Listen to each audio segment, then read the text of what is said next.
मागील आठवड्यात माझा एक जुना मित्र मला भेटला. भेटता क्षणी तो बोलला, अवधूत, तू थांबला आहेस. मी बोललो, का रे, का असं तुला वाटतं?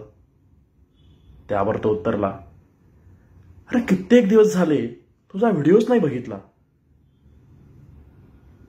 हे ऐकून मी अवाक झालो. अरे मी थांबलो नाही, मी फक्त एक छोटासा पॉज घेतलाय.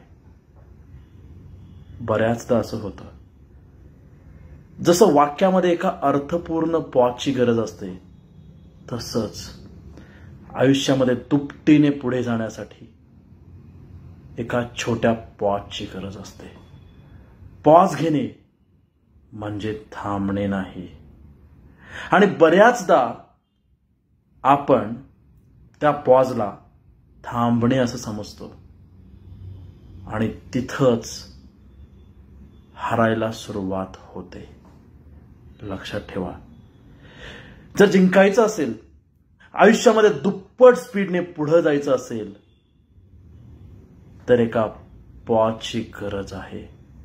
एका अर्थपूर्ण पॉजची गरज आहे. आणि तो पॉज मी घेतलाय आणि दुपटीने पळायला तयार आहे. तुमचं काय मत आहे?